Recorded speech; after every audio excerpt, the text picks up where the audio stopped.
Ouais, c'est le t-shirt Le Mur, le spectacle interdit, qui va bientôt sortir en DVD. Il y aura 3 spectacles dedans, il y aura Le Mariage pour tous et puis il y a Sous-Oie. Donc n'hésitez pas avec le spectacle interdit. Alors il y en a qui disent ouais Diego, tu fais beaucoup de business. Va te faire enculer. À ton avis, c'est quoi l'indépendance? Si je peux dire ce que je veux, c'est que je m'organise. Moi, je suis pas subventionné par l'État. T'as compris qu'ils veulent même pas me donner le RSA. Bon, cela dit, c'est logique. Aujourd'hui, pas besoin du RSA. Alors, Valls, vous savez, c'est notre ami, il y a le Blancos. Ouais, le Premier ministre, on a fait une vidéo la dernière fois. Alors, chers amis des bas-fonds, amis de l'arrière-garde de la République bananière, vous vous souvenez que c'est comme ça que vous avez été défini par Manuel Valls, souvenez-vous. Soyez fiers d'être juifs et français, soyez fiers de le proclamer au monde. Les juifs de France sont plus que jamais les Français à l'avant-garde de la République et de nos valeurs. Donc s'il y a l'avant-garde, automatiquement il y a l'arrière-garde. Et on est des millions. Et je sais que vous êtes très nombreux à suivre mes vidéos. Bon, bah ça me fait plaisir, évidemment, de faire plus d'audimat que les émissions du service public. C'est vrai que l'opinion publique, ils sont comme ça, ils n'arrivent pas à comprendre. Souvenez-vous, il l'a dit d'ailleurs, écoutez-le, El Blancos. Pourquoi il y a des millions de visiteurs sur le site de cet individu? Pourquoi il y a des milliers de personnes qui, en toute connaissance de cause, assistent à ce type de spectacle? Vous êtes de plus en plus nombreux et ça ne va pas s'arrêter là. Ce genre de vidéo, à mon avis, pour beaucoup, c'est un petit moment de réconfort dans un monde qui vous est particulièrement hostile. Chômage, humiliation, injustice, amis de l'arrière-garde de la République bananière, je suis solidaire. Mais bon. Quelle est la place aujourd'hui de ces personnes, des bas-fonds de la République bananière? On est quand même très nombreux, on est presque une majorité, bien plus qu'une majorité, on est 99%. On est au fond de ce panier des tristesses et on se dit tiens, c'est bizarre, cette nouvelle aristocratie qui est là, qui essaie de nous donner des leçons de morale. Je me suis engagé à vos côtés dans cette lutte, évidemment, pour cette lutte, cette résistance, pour la dignité de notre peuple, le peuple de l'arrière-garde de la République bananière. Je me bats avec honneur et loyauté, mais c'est vrai qu'en face, les attaques sont de plus en plus virulentes. Je suis devenu aussi la cible de ce gouvernement, une cible privilégiée. Ils sont hystériques. Valls l'avait dit qu'il voulait lutter, Gage, souvenez-vous. Et nous devons aller désormais jusqu'au bout.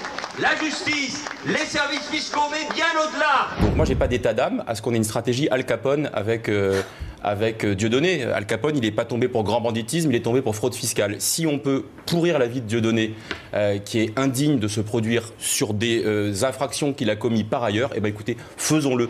Il faut me pourrir la vie, pourrir l'existence. Non mais c'est bien de se remémorer ce qu'ils ont dit. Récemment, la presse de propagande par la voix du très médiocre journal Le Nouvel Observateur. Je sais que vous ne connaissez même pas, plus personne ne regarde ce torche-cul, subventionné, mais qui perdent du fric. Et donc ils ne sont pas viables. Dans la jungle, normalement, c'est le genre de bestiaux qui crèvent, qui se fait bouffer par les autres. Mais là, bon, tu sais, il est là, il traîne la patte, il est là. C'est dégueulasse même à regarder, quoi. Ils ont été très très explicites à mon endroit. Ils ont dit plus vite on en finira avec Dieudonné, plus vite on en finira avec la contamination des esprits.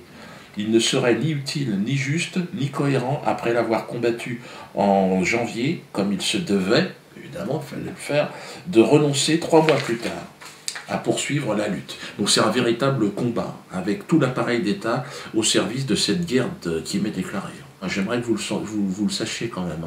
Ça a commencé d'ailleurs, et c'est pas moi qui ai dit le mot combat, c'est Manuel Valls. C'était à l'université d'été du Parti Socialiste, écoutez-le. Et ce combat, il va continuer. Quand un journaliste, Frédéric Aziza, se voit insulté, calomnié, sali sur Internet par celui, M. Soral notamment, qui a inspiré l'extrême droite, qui trouve de bien curieuses liaisons avec d'autres, je pense à Dieudonné. Cela veut bien dire que le combat n'est pas terminé et que nous allons le poursuivre parce qu'il en va de la République, de la liberté de la presse et de la démocratie. Donc voilà, c'est un combat qui est mené contre moi, avec tout l'appareil d'État au service de cette guerre déclarée. Bon, le Parti Socialiste a quasiment disparu, mais Manuel Valls est Premier ministre.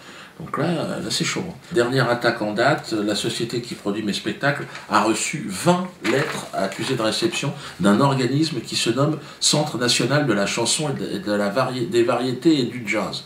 Alors j'ai dit tiens super, ils nous envoient un DVD, un CD parce que j'aime le jazz. Ah, j'adore ça, bon, c'est mon truc, quoi. Et je comprenais pas. Alors j'ai pris un des feuillets, hein, au hasard, et enfin ils sont tous comme ça. Hein. Et en fait, non, c'est titre des recettes. Donc ils m'envoient des trucs. Alors j'ai dit merde, qu'est-ce que c'est que ce truc? Parce qu'ils me considèrent maintenant comme faisant partie de la variété, de la chanson et du jazz. Alors c'est bizarre.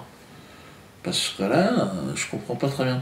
Donc là, ils disent que j'ai joué à l'Acropolis à Nice, et j'ai jamais joué là-bas, et ils disent, vous avez fait tant de recettes, et vous devez tant. Mais j'y étais pas. Ah, c'est pas grave. Ah merde.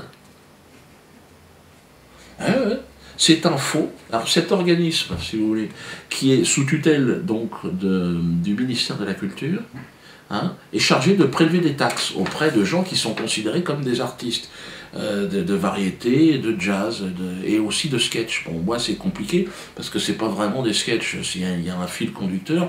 Donc nous on n'a jamais su comment se positionner par rapport à ça. Mais aujourd'hui ils voudraient me réintégrer dans la grande famille des artistes. C'est gentil. C'est gentil, Philippe Petit. Mais c'est bizarre parce que Philippe Petit, donc l'actuel ministre de la Culture, ne me considère pas comme un artiste. Regardez ce qu'elle raconte. Pour ma part, je considère que Dieudonné n'est plus aujourd'hui un artiste, ni même un humoriste. Il a franchi toutes les limites. Il se comporte comme un militant politique, un militant d'extrême droite, un militant négationniste. Ah, je comprends pas. Hein. Qu'est-ce qui se passe, Aurélie? Alors finalement, je suis un artiste. Quelque part, moi, ça m'intéresse de rentrer dans une case, hein, si c'est possible. Mais il faut que j'ai un courrier signé d'Aurélie Philippe Petit. Je suis un artiste ou pas de jazz? Parce que là, on ne comprend rien à ce que vous faites. Hein. Et puis, Aurélie, c'est un organisme de tutelle. Ça, c'est un faux. Hein. C'est-à-dire que vous m'envoyez des faux officiels. Donc là, Aurélie, on va aller devant le juge. Hein. On va aller devant le juge, c'est obligatoire. Hein. Il va falloir que tu m'expliques ce que vous êtes en train de bricoler, là. J'ai pas été à Nice. Demande à Estrosi s'il veut que je vienne jouer à l'Acropolis. Demande-lui, tu vas voir. Il va te dire, non, non, non, c'est pas un artiste. Ah oui, mais ça, c'est pour les artistes. Oh, Aurélie, il y a quelqu'un? Il n'y a personne, hein. Aurélie Philippe Petit, rien du tout. Mais c'est vrai que c'est extrêmement étonnant. Voilà le type, si vous voulez, on se sert de tout ce qui peut exister, si vous voulez, pour faire pression de manière complètement illégale. D'ailleurs, mes avocats préparent une contre-attaque. Manu, tu vas la sentir. Tu vas la sentir. Profites-en bien, les petits fours et les coupes de champagne, là, parce qu'à un moment donné, même moi, j'ai dit non, c'est trop. Ah, c'est trop, c'est trop. En même temps, je leur ai dit, allez-y, évidemment. Mais là, à mon avis, ce qui va t'arriver dans la tronche, c'est quand même du... À côté, les comptes en Suisse, je crois que c'est rien du tout. Hein. Parce que là, on tient un petit truc, ça devrait quand même te plaire. Hein. Et surtout plaire à l'opposition. Je pense qu'ils devraient aimer se servir de ce qu'on va leur donner sur un plateau. C'est dans 2 semaines, 3 semaines. Je ne peux pas en dire plus parce que je laisse la primeur à mes avocats. Ils sont contents, ils sont surexcités. Quand ils pensent à toi, ils voient des choses importantes. Pour eux et pour moi aussi. Donc c'est très très bien comme ça. Alors, je pars en tournée, n'en déplaise évidemment à Manu, hein, El Blancos. Bon, Manu, là ils sont de plus en plus nombreux. Tous les scores, à chaque fois qu'on va dans une ville, on n'avait jamais fait ça jusqu'à présent. Donc là on continue avec Le Havre, Rennes, Brest. Donc ça sera cette semaine, donc dépêchez-vous. Strasbourg la semaine prochaine, Mâcon, Saint-Étienne, Clermont-Ferrand. De toute façon, tout va s'afficher, hein, dépêchez-vous. Lyon, alors évidemment, alors la sortie de la BD aussi. Je vous l'avais promis la semaine dernière, elle est là. Ça fait un bout de temps que vous l'attendez. Cette BD, je l'ai écrit avec Alain Soral et Zéon, et c'est le tome 2. Au-dessus, c'est le soleil. Au-dessus, il n'y a personne. Donc celle-là aussi, profitez-en tant que c'est encore autorisé, parce qu'à mon avis, ils vont essayer d'interdire cette BD aussi. Hein. Tout ce que je vous propose est interdit, sachez-le. Ce t-shirt est interdit. Ce t-shirt, le mur. Spectacle interdit 3 fois par le Conseil d'État. Donc, ce sont des pièces uniques, des pièces de collection quasiment. Donc même les collectionneurs, même ceux qui ne m'aiment pas, investissez là-dedans. Une pièce comme ça, sur le marché noir dans 20 ans, c'est 14 000 €. 14 000. Une BD comme ça, 150 000 €. Diodo, il faut qu'elle soit signée. C'est vrai qu'il faut qu'elle soit dédicacée. Donc démerdez-vous pour les faire dédicacer. Sinon, elles sont pas identifiées. Moi, je vais faire vendeur d'art. De toute façon, demandez à Philippe Petit. De toute façon, elle vous a dit, je ne suis plus un artiste. Je suis aujourd'hui un vendeur d'art. Au niveau politique, ça bouge aussi pas mal. Hein, au niveau politique, il y a des gens... Ah ben, il y a évidemment, en Belgique. En Belgique, Laurent Louis, vous le connaissez quand même. Laurent Louis. Ah là là les amis, qu'est-ce qu'ils nous en font baver ces politiciens depuis des années. Qu'est-ce qu'ils prennent un malin plaisir à se foutre de notre gueule à longueur de temps. Ça fait des années qu'ils nous mentent, ça fait des années qu'ils nous promettent monts et merveilles, et à part des emmerdes et des taxes, on ne voit rien venir.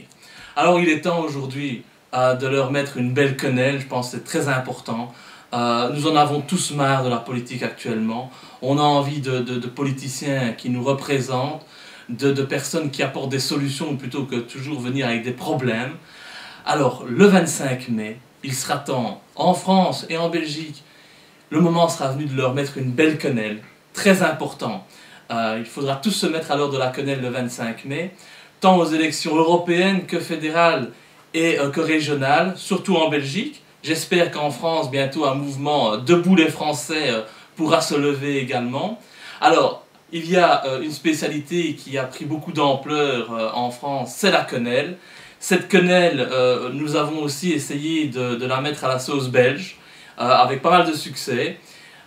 Et c'est pour ça donc qu'à Bruxelles, moi je vous invite à soutenir un maître quenellier qui se présente comme tête de liste à la région, c'est Arnaud Tellier.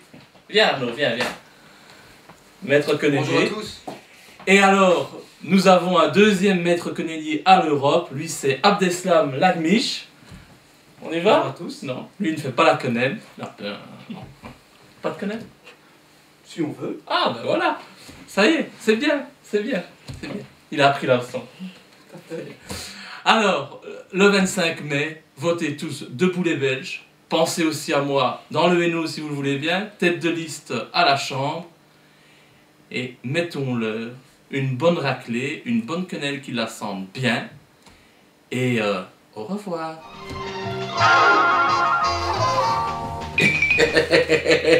Sacré Laurent. Bon, bah ouais, c'est vrai que c'est intéressant, hein, ça bouge un petit peu partout. Laurent, vous l'avez vu, ce qui était extraordinaire, j'avais aimé ce passage, notamment à l'Assemblée, où il est monté, il a parlé, enfin, regardez. Merci monsieur le pédophile, le Premier ministre, pardon. Ça suffit maintenant. Ça suffit, monsieur Louis. Je vous remercie, il me reste juste une chose à faire, et je crois que le Parlement le mérite bien, c'est ceci. Je pense que le système en a bien besoin. Qu'est-ce qu'une quenelle? C'est évidemment quenelle dans le fion du système. C'est un geste anti-système, hein, comme l'a très bien précisé d'ailleurs Anelka, Anelka et les autres. Anelka, je te salue, mon frère. Tu es évidemment le bienvenu le 21 au bal des quenelles. Anelka sera là. En tout cas, il est invité, mais il y en aura plein. On m'envoie aussi énormément d'humoristes. Maintenant, c'est le passage obligatoire. Crache à la gueule de Diodo, tu seras invité sur France 2, sur TF1, sur toutes les merdes de télé, toutes les émissions de merde, putain. Les jeunes humoristes, ne faites pas d'émissions de télé, jouez sur scène dans des petits théâtres devant 2, 3, 20 personnes, mais ne cherchez pas à faire ça, regardez. Ils sont en train de vous presser comme des citrons, comme de la merde. Tous ceux qui font de la télé, regardent comme ils finissent, regardez. Tu fais du cinéma après, c'est la même merde, c'est la merde, tout ça. Ne faites pas ça. Parce qu'il y a beaucoup qui me disent « qu'est-ce qu'il faut faire pour faire humoriste ?» Ah ben déjà, fais marrer tes potes, et puis après, doucement, essaye de t'organiser, 3, 4, 20 personnes, mais surtout pas la télévision. Donc là, j'ai décidé de répondre à ces jeunes crétins, humoristes, mais par l'intermédiaire donc de mon neveu. Il s'est spécialisé là-dedans, c'est de son âge, donc il va répondre à tous ces humoristes. Moi, j'ai autre chose à foutre, franchement. Parce qu'il y en a plein, ils veulent me parler, mais je les connais pas, je sais même pas ce qu'ils font. Donc, je sais plus, il y a, comment il s'appelle l'autre, Maserati, là, et puis je sais pas quoi, enfin, on s'en fout. Donc là, il va répondre à tous ces gens-là. Bah écoutez, je vous laisse parce que c'est pas le tout, mais quand même du boulot. Non, faut plus toucher. Les productions de la haine, bonjour. Jérémy Ferrari. Non, je me moque pas, non, je me moque pas. Puis tu sais, moi, quand toi et tonton, je suis plus objectif. Hein. En tout cas, je voulais dire, ton nom là, ça va pas du tout. Hein. Et non. Pense Guitry, sois honnête. Eh ben Punto, Jérémy Punto. Mais si, ça déchire. Punto Tuning, rouge et vert. Oui, j'ai vu ce que tu fais un peu. Je dirais pas faut que tu te suicides, mais essaye. T'es meilleur que moi. Je suis pas humoriste. Bon, en même temps, quand je vois ton niveau, je me dis que... Allô? Allô? Jérémy Ferrari. Comme vous, je découvre. Hein. Bon, il s'est lâché sur Tonton dans une interview en Belgique. Avant tout, présentation. Je fais de l'humour noir pour dire des choses. J'aime balancer. Je dénonce. Je bouscule. Je n'ai aucune limite. T'es sûr que tu parles de toi quand tu dis je? Déjà qu'en privé, tu commences à zataner. Et même Ellie, il t'a dit redescends. On n'a peut-être pas aussi, enfin je veux pas faire le prétentieux, la même notoriété. Et quand, non mais je vous assure que je suis pas du tout prétentieux. Je crois pas. Non, non, moi, non. Non mais souvent ça a une ampleur quand t'es un peu plus connu et que tu dis des trucs, ça prend une ampleur. La caisse de résonance est plus forte. Tu le dis toi-même, tu jouais devant 3 personnes avant d'être la gagnante de la Starac de l'humour. Hein. Et puis s'il vous plaît les gars, arrêtez de l'appeler le prince de l'humour noir. Vous allez le vexer. Dans sa tête le gars, c'est le roi. C'est facile Jérémy. Sur scène, tout le monde s'accorde à dire Dieudo a la capacité de produire du miel. Toi, de l'ignoble aspartame. Tu fais des trous dans le cerveau avec ton spectacle sur les religions. Hein. Provocateur. Dans un pays où la laïcité c'est plus un devoir qu'un droit, faire un spectacle sur les religions critiques, c'est comme vendre de la weed en Hollande. C'est juste lucratif. Provocateur, il eût été que tu joues ton spectacle en Iran. Après, monsieur se permet d'aller sur le terrain de Romain. Donc on y va. Quand Dieudonné se sert d'un enfant cancéreux, malheureusement décédé depuis, qui fait une quenelle pour faire sa promotion et faire sa pub, c'est à vomir. Mais qu'est-ce que tu racontes? Qu'est-ce que tu racontes? Romain, c'est le genre de gars qui fait une quenelle devant la machine à rayons. Hein, ça, c'est une pleurniche qui n'est pas digne de lui. Hein. Et en plus, Dieudo, il lui a dédié Métastase de son vivant. Je sais pas si tu vois le délire. Et juste, il est mort, il est mort. C'est tragique pour nous. Mais justement, la tragédie stimule le sens du ridicule. Il faut rire de notre impuissance face aux forces de la nature. Charlie Chaplin, t'es meilleur que lui. Autant pour moi. Je te donne un exemple. Guillaume Batz. Alors je me présente, je m'appelle Guillaume Batz, j'ai 25 ans et je suis comédien. Tu lui as fait faire ta première partie. Ça, c'est Zinti. Mais en contrepartie, sur ton site internet, tu mets première partie Guillaume Batz, réservée pour 1,5 humoristes. Normalement, après une vanne comme ça, tu remanges ton vomi. D'accord? Et aussi, petit détail passé à mon sens trop inaperçu.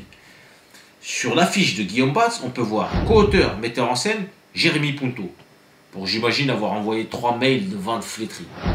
Toi, l'altruiste, t'as pas pu t'empêcher d'apposer ton nom sur son affiche. Même si tu lui as fait gratuit, c'est pas la question. Tu lui as fait gratuit. Tu lui reverses les droits d'auteur, hein? Dis-nous.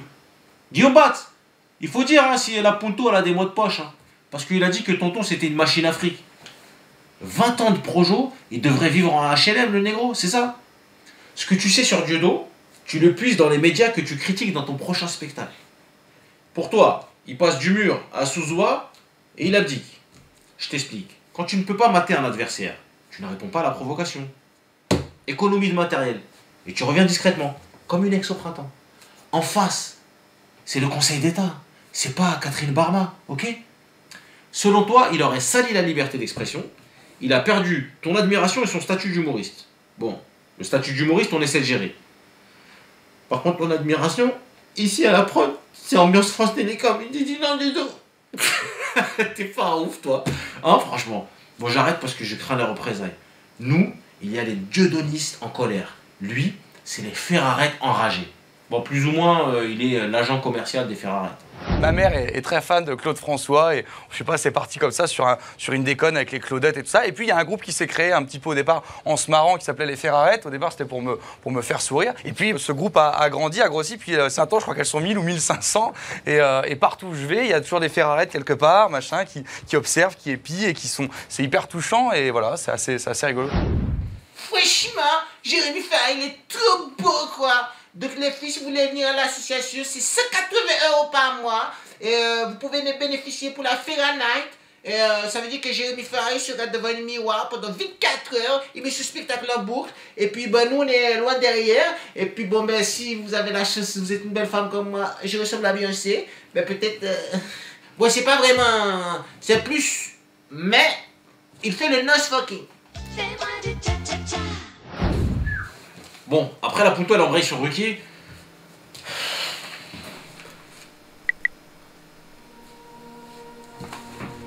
Laurent a été sensationnel avec moi. Il s'est battu pour que je puisse dire ce que j'avais à dire. Il m'a défendu, il m'a aidé, il m'a conseillé, il m'a fait grandir. Je lui serai éternellement reconnaissant. Je suis revenu vers lui parce que je ne peux rien lui refuser. T'es sûr? Mais s'il te propose de taffer l'oignon avec un concombre, hein? Il te fait un didgeridoo? Bon, commencez pas les gars, je suis pas homophobe. Hein. J'ai un pantalon rouge. Donc voilà, automatiquement, je suis ouvert. Aide d'esprit, hein. Bon, j'ai mes ripuntos là. Même avec moi, les clashs, j'oublie ça. C'est le printemps, moi j'ai de l'ouvrage au potager. Personne ne veut te parler ici, d'accord? Et puis apparemment, t'es ceinture noire en truc de chinois. Donc, ring, tatami, oublie ça. Combat drôle. Si t'es chaud, mon copain, je t'enfonce une dent dans l'œil. Infection. Le chicot de prolo, c'est plus méchant qu'une grève de moelle.